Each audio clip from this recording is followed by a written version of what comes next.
Both my mom and I had milestone birthdays in 2022. So to celebrate, we treated ourselves to a vacation in the Florida Keys. My birthday was earlier in the year, but we went during my mom's birthday week, and I'm so glad I got to spoil her the entire time. We booked this trip last minute, so the affordable options were limited. We ended up staying on Sugarloaf Key at the KOA. While the resort was expensive, it was well worth it in both of our opinions. There was a little beach at the resort, but the water and the sand at the bottom was a bit mucky, so we spent the entire week at the pool. The pool and the hot tub were amazing, as well as the other facilities at the campground. You really had everything you needed here. Another nice thing about the KOA was that they had a great late checkout policy. We didn't need to be back on the mainland until late evening on our checkout days, so for less than $20 we were able to stay until 5 p.m. The campground was half empty when we arrived, so even though we booked the cheapest site at the back of the park, they upgraded us to a partial ocean view, which was really cool.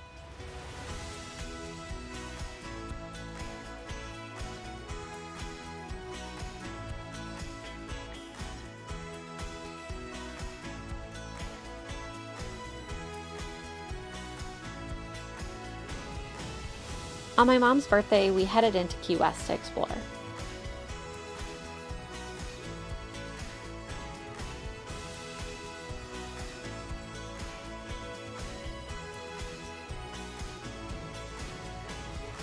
We got some delicious seafood at the Conch Shack.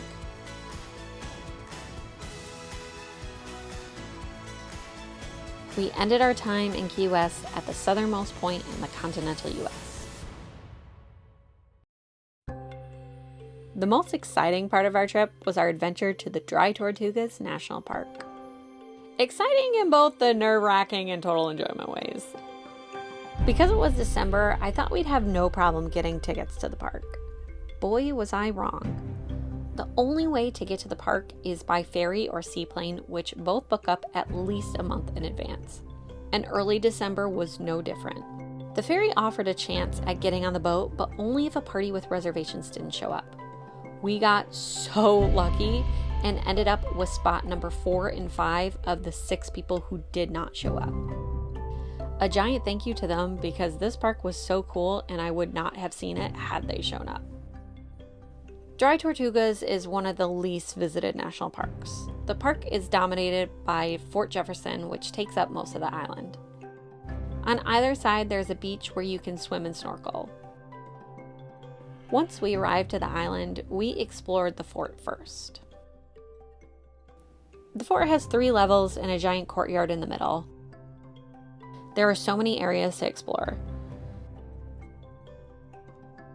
My favorite part was the second level, where small windows had started to slowly crumble away and offer you this amazing view.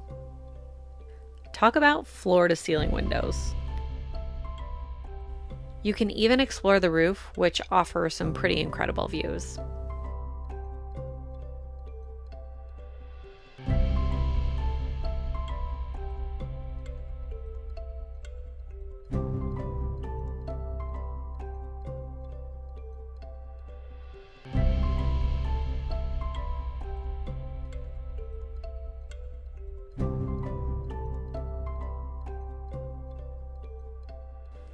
After walking around the fort for about an hour, we were way too hot and decided it was time to snorkel. My mom isn't really into snorkeling, but we met a lovely couple from Michigan and only the wife wanted to snorkel. So she left her husband behind with my mom while her and I explored the snorkeling areas. After snorkeling, my mom and I headed to the other beach to float in the water and enjoy the last hour on the island. Hi.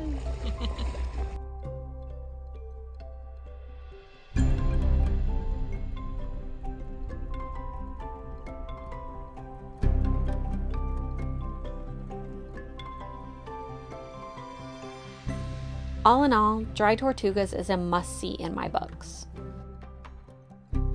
But plan ahead and know that the ticket is not cheap. Both my mom and I really enjoyed our time in the Keys. We're trying to justify going every year now. If you have the money to splurge, it is well worth it.